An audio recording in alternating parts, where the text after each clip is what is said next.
Hi, it's Hazel and welcome to my channel, Hazel Anaka Design. I think I owe you guys a follow-up Friday video. Now, I have a like a plywood or wooden magazine holder that I just pop things into as I complete them, knowing that if I do these follow-up videos regularly, I have some way of tracking what I've shown you and what I need to show you and so on. There are some things in that bin that I don't remember putting in there. So this will either be a follow-up or it'll be something you've never seen before. So stay tuned. Okay, you know that I did a couple of videos on avocado dyeing. And you also know that I was getting some bizarro results. And I showed you sort of, I think a first version, a second version. And I also said that I would go back and do another layer. Now, I haven't counted the number of sheets in this pile, but it's not many. And frankly, this is so labor intensive for such a small yield that it makes me, question the whole idea. Typically when I'm dyeing paper, it's a day-long process, and I end up probably with 100 sheets or more, and sometimes smaller pieces. However, let's finish this, put it to rest. So, and I did iron in between. So I'm just going to sort of flip, and you can see that, or I hope you can see, that there are a number of colors that are surfacing. And you can probably also tell that some of these were squashed into balls and then, smoothed out. Now, because I do a lot of purple cabbage dyeing, there tends to be purple on a lot of the things that I'm using. So this is going to be really quick. Now, when I iron this, for some reason, it seemed to darken as I ironed it. So I don't know if the setting on my iron was too hot. Like I think I had it on cotton, which is pretty well the highest. But it didn't happen consistently, so I'm not entirely sure what's going on there. This is quite attractive. So, I'm inclined when I do something that takes so long, like slow stitching or this multi-step process, I'm very inclined to just hoard the things because I'm thinking, well, I'm never doing that again. So, I don't know.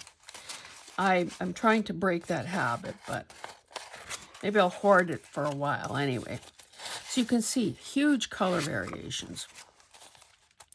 I mean, and the best attitude, the best mindset, in my opinion, to have when going into this kind of stuff, this dyeing business, is to just, whatever happens, happens, and not have any real, high expectations or expect a certain outcome, because chances are you're going to be disappointed. But, each of these papers has, really has its own character, its own personality. Try to speed this up a bit. One of these days, when I'm doing a very mindless video, this isn't going to be it, I do have to answer a viewer who reached out to me via email. She's grown to, I guess, trust me and know that I'll take the time and care to answer her. Look at this one. So, by the way, young lady, I call everybody young lady. By the way, young lady, you never did give me permission to name you in the video, so I did ask. She didn't say one way or the other. Anyway, so, you know, you can always let me know if it's okay to use your name. So, like I said, today isn't the day to answer the question, but I did promise her that rather than write, you know, a long, involved, perhaps convoluted answer. Look at these. Actually, these are starting to grow on me. I would address the question. It's a complicated one in an upcoming video. Okay, so those are the papers. And you may remember, I think this was one of the first bits of, so I'd used this fabric. Now, it wasn't so pleated when I took it off whatever garment it was. It kind of did that when it got wet. Oh, this was Anaglypta that I had sprayed, and you can see that there are very, very subtle changes. Some book page and these blotting papers. Okay, so now I can put this stuff away. I have to say that I have fallen behind in watching and commenting on people's videos, other than, of course, for the collaboration that I'm doing, or that I'm hosting, which is Masterboard Madness. And please, if you haven't, where do I have that? If you haven't already begun watching, please, oh, that one had a boo-boo in it. Are these my working documents? Okay. Please tune into this, because so far, even though I love doing masterboard, consider myself, you know, pretty good at it, I have been learning things from every video so far. So please tune in, see these 29 creators and what they are capable of doing and what they've chosen to show you, us. So between watching those videos and dealing with doing the collaboration, and trying to do some additional organizing, additional cleaning, additional sorting, swinging from one extreme to another regarding the tariff issue, not knowing until, you know, the 11th hour whether or not I'd be able to take part in the live sale March 6th with Joni. It's been pretty crazy around here. Plus some medical appointments, plus. I should tell you, though, I may have said this in another video, is that I got a second Alex 6-drawer cabinet. It's the one that's about, I don't know, 28 inches maybe, and about 20 inches deep. And we've put it on top of the previous 6-drawer. So I have been in my glory putting stuff away. Still have 3 empty drawers to reassign things to. But anyway, I cannot believe I can see so much of my floor. I can walk around unimpeded. Oh, it's a red letter day. Anyway, I don't know why I had this in the follow-up Friday, but you can see that these are, you know, obviously juvenile puzzle pieces, which, I mean, I've done this sort of stuff on puzzle pieces before. Typically, they're not as big as this. Now, all of these papers here came from a musical score. So I guess I used up front and back, covering these pieces and these additional, oh, that's fancy, these additional cards. So it's a good way to, you know, add a little bit of fun to a project. And when it's bigger like this, it's a heck of a lot easier to get into these inner spaces. Now, you may be able to tell here on this burnt orange that I used a sanding block to help, because it's almost impossible to get in there with scissors and do a good job. But by sanding in like a way, you can get a nice edge. It almost looks like it's been distressed or something. You can get a nice edge and not lift up the edge of the paper. And of course, these are just waiting for further decorating.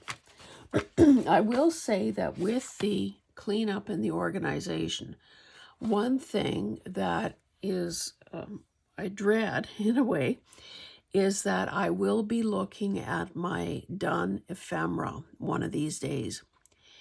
And, sometimes I see people talking about, look, I've got all this ephemera done. And I think to myself, oh my goodness, you think that's a lot of ephemera? It's sick. It's sick how much I have.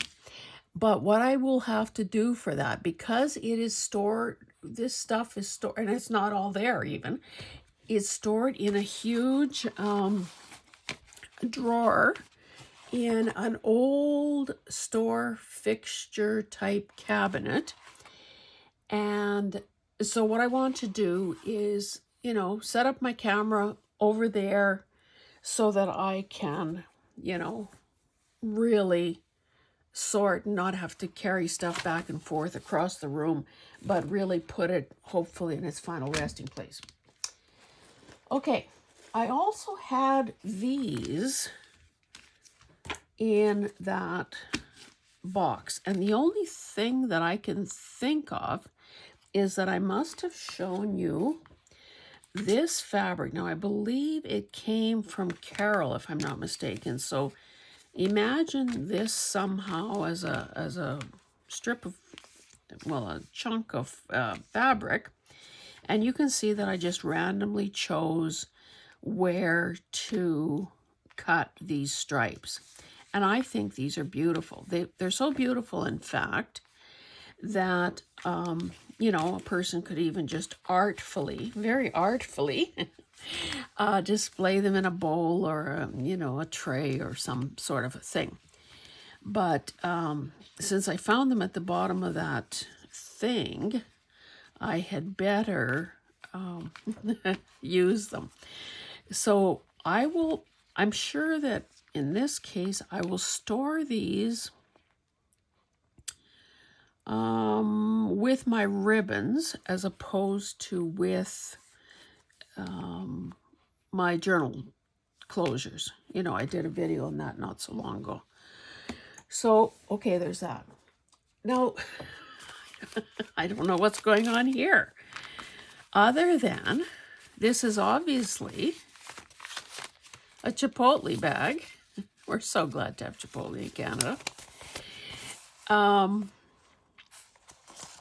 And I must have used that bag to make all these little shabby little notebooky things. And these, so these are obviously the bigger ones. Must have been using scraps that were lying around. And then I guess I chose to use these shapes, these leaves that were, I can't remember if I didn't fussy cut them. They were sort of punch outs. I honestly don't remember where they came from. However, you can see there were a variety of sizes from big ones to little baby ones. So I must have been on a tear trying to use stuff up. So that is a good thing. Now, what you may not know, because I don't know if that video is aired yet, is that I did a whole bunch, 3 or 4 more small grungy journals, and did a video recently on how I was decorating, like what I was using as journal toppers on them. And then Hallelujah, let the angels sing out, I then packed up, put away my grungy journal or my grungy stuff. So it no longer is sitting here at my elbow, mocking and taunting me. But now that I've rediscovered these, I either need to stick them in those journals or put them in with the one single grungy pouch that I've made. So that's what I'll do after this video. Oh, here's another one of these. Okay.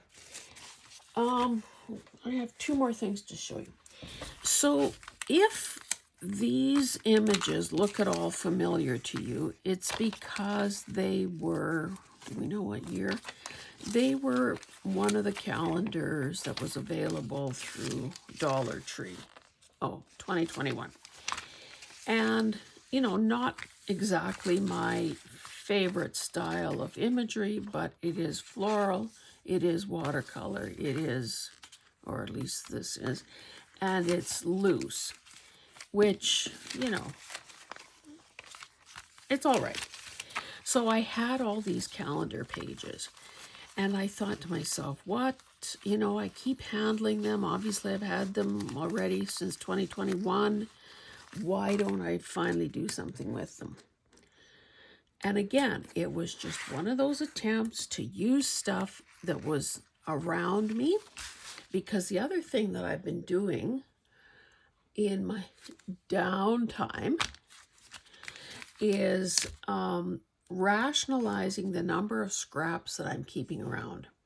And when I do either my studio tour or maybe unit by unit in the studio, I don't quite know how I'll do it, I threw a lot of stuff out, and I also used a lot of stuff up. So these calendar pages also had an inspirational, motivational message on each one. You know, I love an accordion book. Now, and I made them in all sizes and shapes. Well, not shapes, but all sizes. And I didn't, because I had this, okay, what I did was I glued together a whole bunch of book pages. And this was the height, obviously. But then I thought, okay, like this thing is too damn long. I suppose I could have taken it to the island and used a tape measure or something and figured out how long it was and done the math. But I thought, okay, why don't I just score this every I think it was 5.5 inches, and hope that it works out. Well, we can see that it didn't. Now, this may not be the worst thing that's ever happened to me, because obviously I can still trim that off there. I could glue this down and let that be a pocket or whatever. Anyway, let me show you this thing in all its glory. So where I could, of course, as I was laying stuff out, I didn't know where the folds were going to be. I had some very dark, obviously black, very dark pages, like sections, and I also had some very white, light sections. So I tried to balance that throughout. You know, when you've got book page that is overlapped and you have paper on both sides, it ends up being quite a thick, it's many layers. And so, of course, sometimes you end up with, you know, this pleating effect here, sort of, in that it's not that neat a fold. However, I'm not going to let that bother me. I'm enjoying this from the simple perspective of I used something up, I created something attractive, I salvaged and kept in one place, in one small project, all of those, well, except for these, all of those images and all of those motivational words that existed in that calendar. Let's look at it from this side. So again, because the base was only, trying to think, was it Reader's Digest or was it some other kind of book page? Anyway, you know, book pages are typically not that robust. So wherever I could, I ran, little boo-boo there that needs to be trimmed, I ran the paper over the edge so that there would be that additional strengthening, you know, top and bottom. Now, there is a heck of a lot going on here. So the question becomes, and I knew that I wanted this to be sort of my front cover. I don't know, to be honest, if I'm ever coming back to this. I could, in essence, store it with where I'm putting my art journals and my glue books. I've been able to, believe it or not, unless I find some more I've forgotten about, I've managed to get them to fit in one of those Alex drawers. So that way, if I get the hankering to do something in one of those books, that's the place I go. That's where I'm going to find them. So, of course, you know, more could be added. Maybe there could be some doodling done. Maybe there could be some gluing of journaling pages. Or maybe I decide that, hey, I've had my fun with this. It is what it is, and that's all it's going to be, and I move on to the next thing. And I guess I'm saying all that in part to convince you, but in part to convince me as well. Because I think sometimes our to-do projects, our what we would call our unfinished projects, our skeletons in the closet, you know, they pile up, and goodness knows I've got lots of those too. And I will be dragging them into the light of day and making some decisions and moving on or letting them go or whatever. But I think it's important to also understand that we don't have to finish every single thing we start. If this pleases me in the moment, who's to say that that's wrong?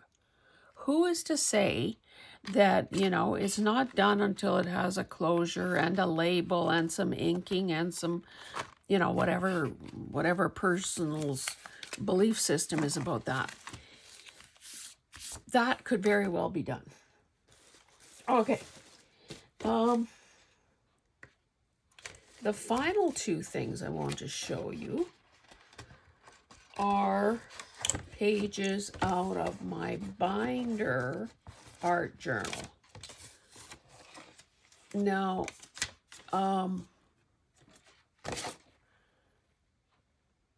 let me show you this one. Okay. By the time you see the video, this current video, you will have seen the one where I was doing the components from that wall mural. So this is essentially how this one ended up. And again, is it complete? I don't know. For the moment, I'm going to say yes. However, maybe at some point I'm going to decide that, you know what, I love doodling. I love that sort of coloring book outlined in black effect.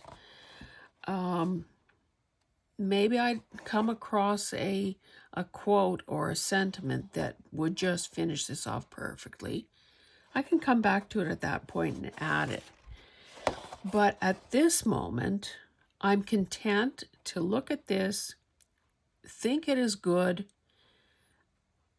and appreciate that it makes me think that spring is coming.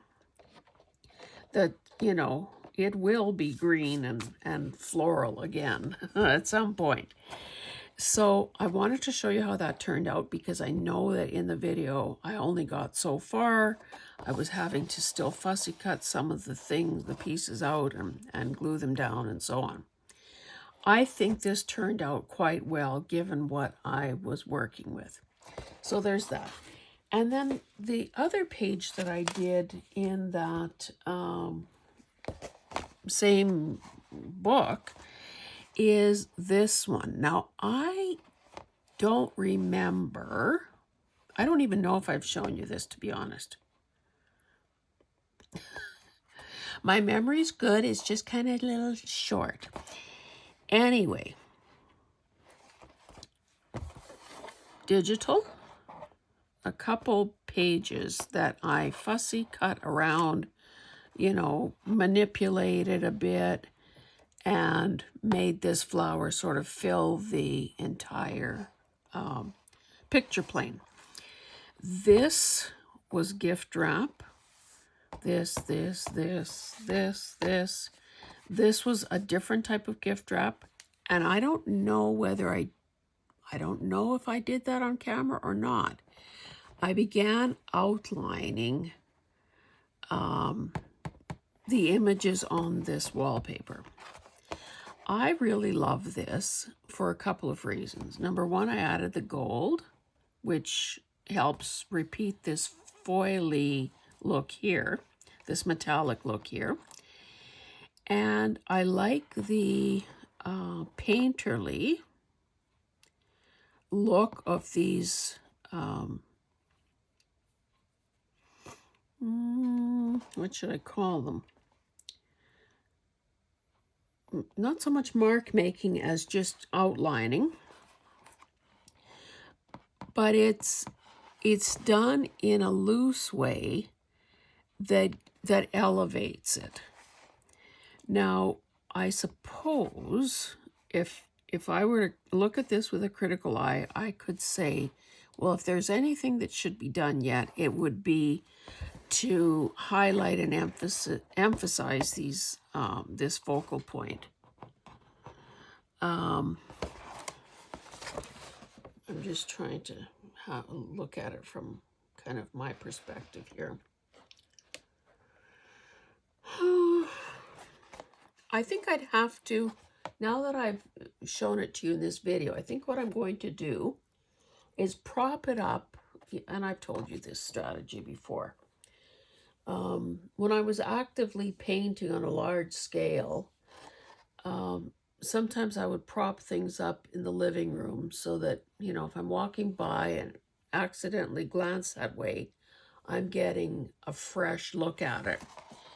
In the studio, sometimes what I do here, you know, things are obviously on a smaller scale, I'll do the same thing, and I'll use over, you know, a few hours or over a few days, look at something and look for areas that, you know, where it may need something. It may need something. So I think rather than, you know, rush into, did anything come out of there? Rather than rush into a solution that it may not need, or the wrong solution. What the heck? Here I think I'm doing some good and nothing is coming out of there. Yeah, so rather than, you know, do the wrong thing or do something that is unnecessary. Oh my goodness, still nothing. Is this thing plugged? I would just rather take the time to be sure. Because quite often when you're at this point, you know, you're at the end of a project. You're at the end of a painting. You're at the end of, you know, what you may have spent hours or days or weeks or months on. You don't want to do something that is going to that's going to cause further problems, or, you know, maybe be irreversible. So, yeah, it's better to think it through, in my opinion. So, yeah, that's what I'm going to do. I'm going to ponder this one some more. So who knows? You may see it again, or you may just see it the next time we're working in that art journal binder. Anyway, guys, I will be stopping here. I think some of you appreciate the Follow-Up Friday videos, because it sort of does bring things full circle and show you what happens after the camera stops rolling. So yeah, by all means, if you haven't yet done so, I would ask that you subscribe.